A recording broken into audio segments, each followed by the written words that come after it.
Hello, everybody. I am sitting in the car waiting for one of my kids, and I am reading my book, The Insignificant Events in the Life of a Cactus. And I wanted to share a chapter with you. So here we go. Chapter 23. Are you ready? Let's read together. Christmas at Stagecoach Pass was actually pretty cool. My parents decided it was worth it to hire a company to come in and decorate the park with lights and a big tree in the middle of Main Street. We pulled all the old Christmas decorations out of storage and placed them around the park. Things like wreaths made of horseshoes and cowboy boots filled with fake poinsettias. Dad made sure the company we hired strung lights over the covered wagon that marked the entrance. They also added the word Christmas after Stagecoach Pass, so everyone would know something a little different was going on. I had the idea to set up a booth that sold hot cocoa and s'mores fixins, and we lit fires in a couple of the old metal garbage cans. I had never expected the Arizona nights to get so cold. The weather even dipped below freezing a couple of times. I actually got to wear my earmuffs while I stood outside with Connor roasting marshmallows over the fire. Well, he roasted marshmallows for me. I didn't exactly need my toes freezing off. "It's too bad Zion's gone for winter break," I said. Zion and his family were spending 2 weeks in New Zealand. They'd gone all the way to the other side of the world to visit the movie sets from The Lord of the Rings. My dad had raised an eyebrow when I told him that and said, "I've got to meet these people." "Zion told me it's actually summer down there right now," I said. "How weird is that?" Connor didn't answer as he looked around and barked nervously. The roasting sticks he held over the fire shook a little. "This place is busier than ever," he said, and barked. The people roasting marshmallows across from us stared at him. "Don't let it scare you off," I said. Connor looked offended. "I won't. I mean, as long as it doesn't get too busy."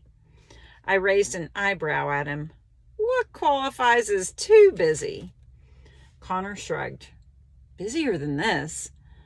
"Well, I hope that's not true, because I would miss you."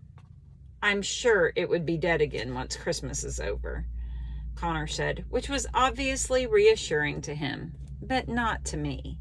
I didn't want the park to get dead again. Connor pulled a marshmallow off the stick and shoved it into my mouth.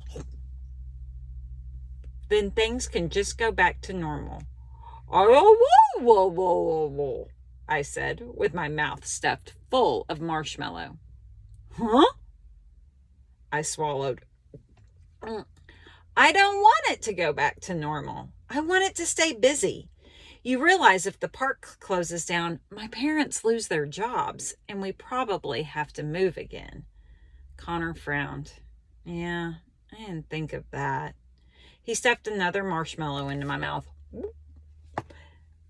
"Then I hope it stays busy, just as long as it doesn't get too busy." We invited Connor and his mom over for Christmas Eve. We held a dinner in the steakhouse and invited all the employees who didn't have any family to spend it with. Mom and Dad ordered 3 big turkeys. "What can I do to help?" I asked Josephine, who was ordering... This one is empty and heading in. Sorry?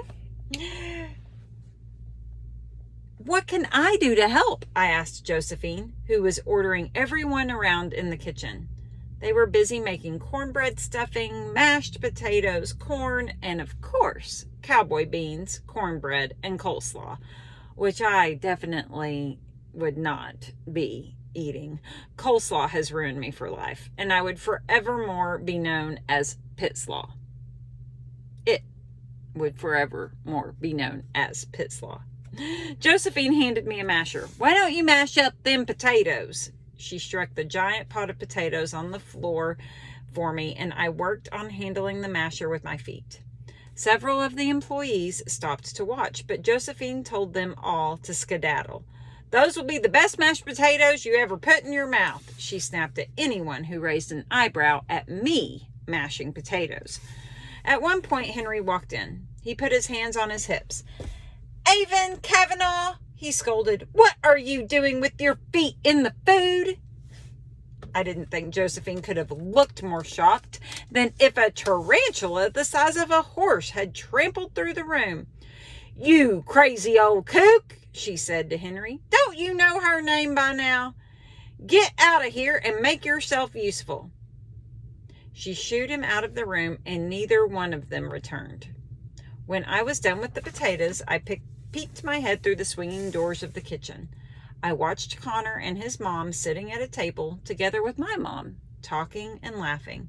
I knew this was the first time they had eaten in a restaurant together since Connor's tics had started, so I was glad to see Connor looked so comfortable, although he didn't eat much during dinner. As we all sat together at the table, I whispered to Connor, "Henry just called me Avon Kavanaugh in the kitchen." He scrunched up his nose. "Like you said, he gets really confused." I picked up my fork with my toes and stabbed a big bite of turkey. "I guess. He does keep confusing me for someone else. But why would he think I was a Kavanaugh?" Connor shrugged. "Maybe you look like a Kavanaugh." I shoved the bite of turkey in my mouth and chewed as I thought about this. "If only we could find that missing picture from the museum," I said. "Maybe that would tell us something." "We'll just have to keep searching the storage shed. There's got to be something in all that junk." I nodded as I stabbed another chunk of turkey. I hope so. That evening, Mom and Dad gave me my Christmas present, a pair of turquoise and silver earrings they had purchased from a Navajo woman. I thought if they ever got that necklace cleaned up and maybe got a new chain for it, it would look nice with my new earrings.